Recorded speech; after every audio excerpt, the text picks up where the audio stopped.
C'est sur ces mots que j'invite très respectueusement Son Excellence, Monsieur le Président de la République, à prononcer son discours.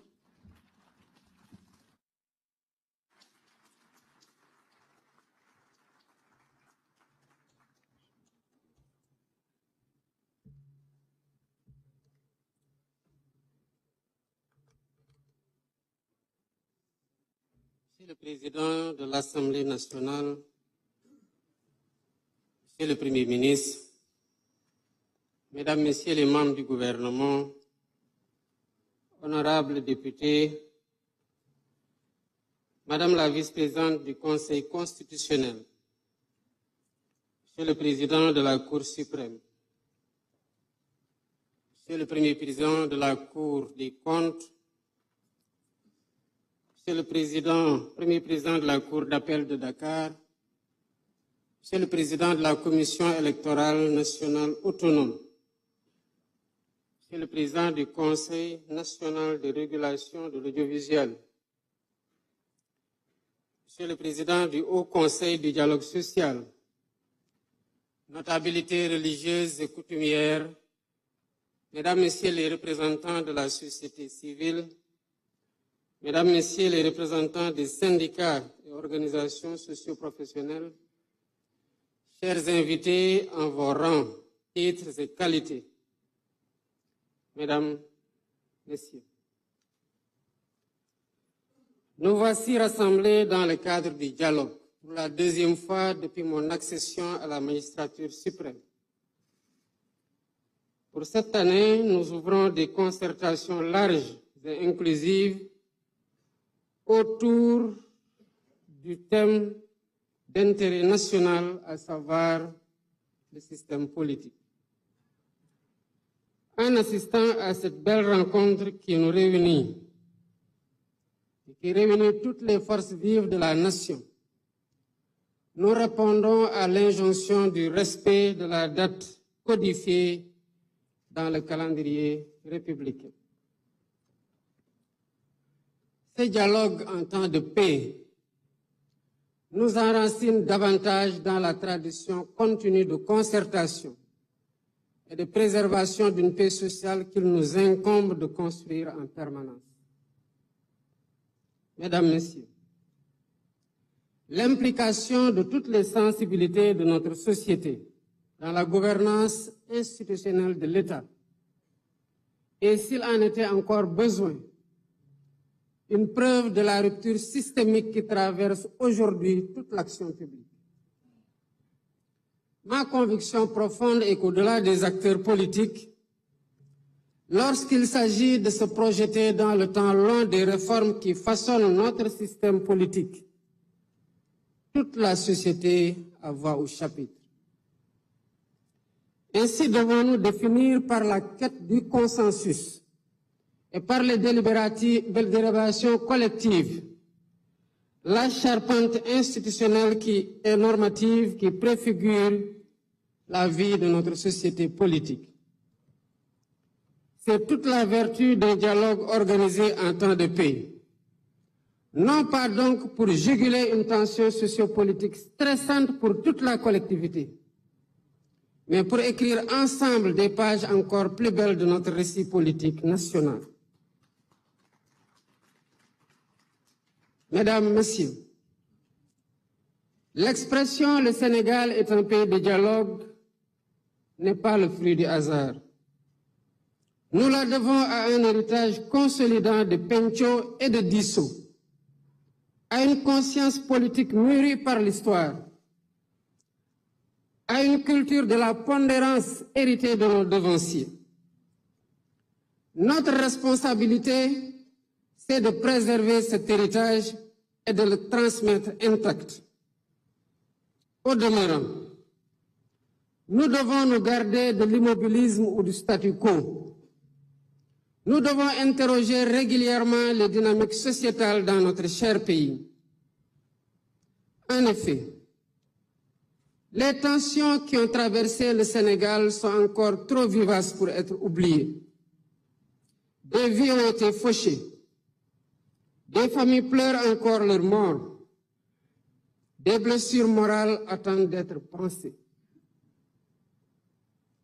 En ma qualité de président de la République, je m'incline avec respect devant la mémoire de toutes les victimes qui, de l'indépendance à nos jours, jalonnent le douloureux chemin de notre marche vers une démocratie achevée. J'exprime à leurs familles, à leurs amis et à leurs compagnons de lutte la solidarité de la nation.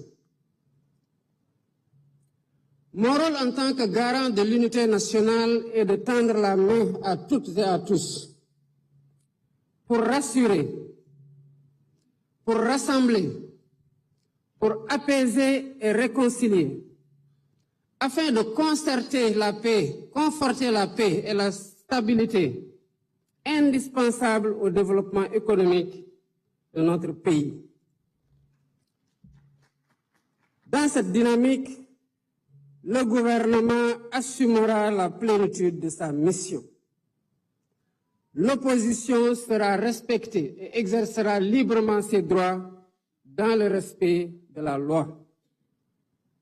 Mesdames, Messieurs, l'histoire politique récente de notre pays nous commande de réformer pour la postérité. Réformer pour renforcer les acquis démocratiques et garantir davantage la stabilité de nos institutions. Réformer pour expurger de notre système électoral tous les germes de dissension, notamment entre pouvoir et opposition. Aujourd'hui, notre démocratie ne saurait faire davantage l'économie d'une réflexion sur la rationalisation du calendrier électoral, la création d'une commission électorale nationale indépendante, le fonctionnement des organes chargés de l'organisation des élections, l'accès au fichier électoral et sa gestion, la rationalisation des partis politiques et leur financement, le rôle de la justice dans le processus électoral, la dématérialisation du processus électoral, le statut de l'opposition qui doit avoir un contenu réel, l'inscription automatique des primo-votants, la durée des campagnes électorales ou encore les modalités du parrainage, entre autres. Ces concertations, heureusement organisées en dehors de toute échéance électorale, nous offrent une opportunité unique de réfléchir avec sérénité et lucidité sur l'avenir de notre système politique.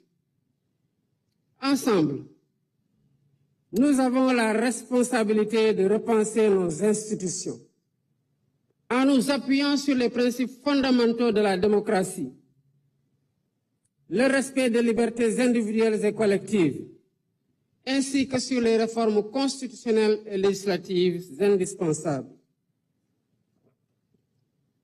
Les Sénégalaises et les Sénégalais ont eu l'opportunité de contribuer activement à cette réflexion en soumettant plus de 13 000 propositions sur la plateforme Djubanti, lancée seulement le 9 mai 2025.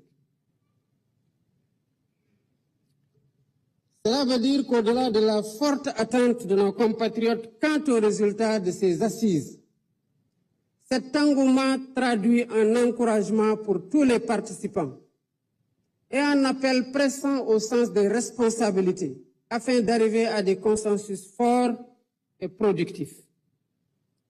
Le peuple sénégalais vous observe.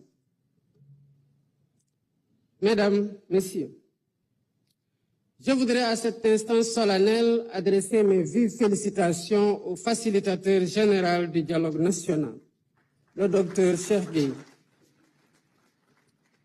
pour avoir accepté de conduire les travaux. Monsieur le facilitateur général, votre intégrité reconnue et votre attachement indéfectible aux valeurs républicaines seront, j'en suis convaincu, des gages de réussite de ce processus. Je tiens également à saluer avec respect et gratitude l'ensemble des acteurs qui ont répondu à l'appel du dialogue. Votre présence ici aujourd'hui témoigne de votre attachement à la République, à la paix civile et à la grandeur de notre démocratie. Je forme donc le vœu ardent que vos échanges soient empreints de responsabilité, d'écoute et de dépassement de soi, qu'ils soient féconds en propositions audacieuses et réalistes, et qu'ils soient guidés à chaque instant par l'intérêt supérieur du Sénégal. Sur ce, fort de notre engagement commun et de mon attachement indéfectible aux valeurs démocratiques et à la cohésion nationale, je déclare ouverts les travaux du dialogue national sur le système politique. Que Dieu bénisse le Sénégal. Je vous remercie de votre aimable attention.